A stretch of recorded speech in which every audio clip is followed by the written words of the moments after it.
لاباس عليكم؟ ان شاء الله تكونوا بخير وعلى خير. كما شفتوا معايا اليوم جبت لكم لي ميني دونيت وغادي نتقاسم معكم حتى واحد الفكره باش نبريزونطيهم هكا في اعياد الميلاد او المناسبات. عندنا في المقادير 500 غرام ديال الطحين مع 4 معالق صغيره ديال الملح. غادي نحتاجوا 2 ساشي ديال فاني، عندنا 50 غرام ديال السكر، عندنا 250 ملل ديال الحليب دافي وكيبقى دائما على حسب النوعيه ديال الطحين، معلقه كبيره ونص خماره ديال الخبز وكتبقى على حسب الجو، 2 ديال البيضات، معلقه كبيره ديال الزبده، وغادي نحتاجوا 40 غرام ديال الزيت العاديه. بسم الله. كنخلطوا جميع المقادير. الزبده كنخليوها حتى الاخير، كنديروا السكر لافاني، كنزيدوا معاه السكر، كنزيد الخماره ديال الخبز، ما كنديروهاش جهه الملح كما كنعرفوا، كنضيف الخماره ديال الحلوه هكذا. عندنا 40 غرام ديال الزيت، انا غادي نعبرها،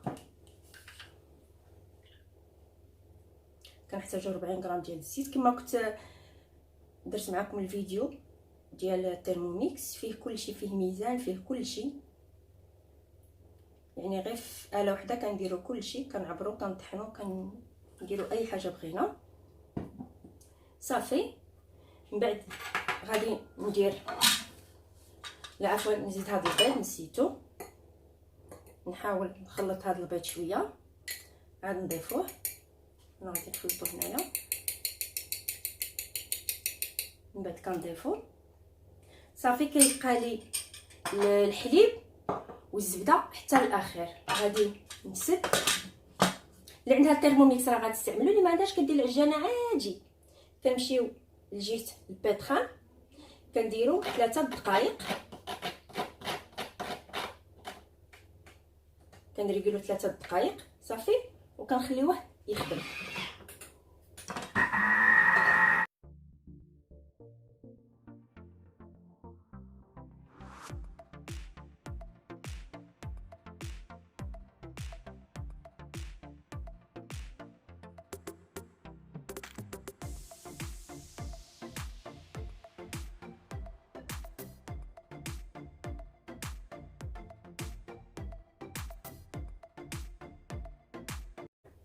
هنايا كما شفتوا معايا انا الحليب ما ضفتوش كامل، يعني على حساب الطحين. ها هو الخليط اللي كنحصلوا عليه، كيكون بهذا الشكل، كتكون العجينه طريه وما كتلتصقش باليد كما كتشوفوا معايا. صافي. غادي ننزل هاد العجين ديالي كامل في واحد الاناء كنكون دهناتو بالزيت. صافي. غادي نغطيها ونخليها تخمر. العجينه ديالي ها هي خمرت. صافي. هنايا كنحتاجوا لواحد الصح اللي كيدخل الفران. عندي واحد القطاعه دائريه، الحجم ديالها ماشي كبير، وهذه الاندوي باش غادي ندير الفتيحه في الوسط. كنحتاجوا الورق الطبخ، انا قطعته على شكل مربعات بهذا الشكل. صافي. غادي نحطوا العجين ديالنا.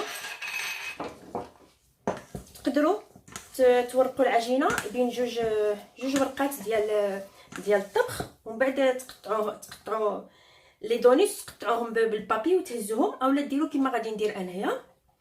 كنديروا هذا البابي باش ما كيتخسرناش الشكل ديالهم ملي كيخمروا، باش كيبقاو محافظين على الشكل ديالهم. صافي. انايا غادي نورق العجينه ديالي، ما كنورقوهاش رقيقه، كتكون شويه غليظه، ما كنخرجوا لها لا هوا ولا حتى شي حاجه. هاك كيفاش كننزلوها كنورقوها. شوفوا معايا انا بديت كندير في لي دونيت ديالي. كنشدوا القطاعه، كنقطعوا العجينه على شكل دوائر. فاش كنقطعوها كنتاكدوا باللي ما بقاتش لاصقه مع العجين بهذا الشكل هكذا. صافي. غادي نهزها، غادي نديرها في الورق بهذا الشكل، كنديرها مباشره هنايا في الصحن اللي غادي تخمر فيه بهذا الشكل. كنشد هذه لادوي، كندير واحد تقيبه في الوسط، نزيد معكم وحيده.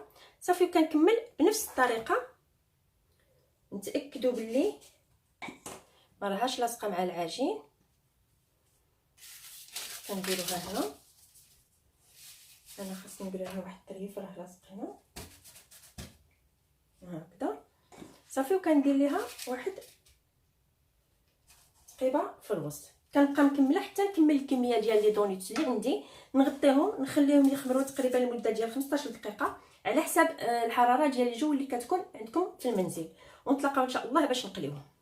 بعد ما خمروا لي دونيتس ديالنا كنديروا الزيت كتسخن وكنرميهم بهم بالورق ديالهم كما كتشوفوا معايا.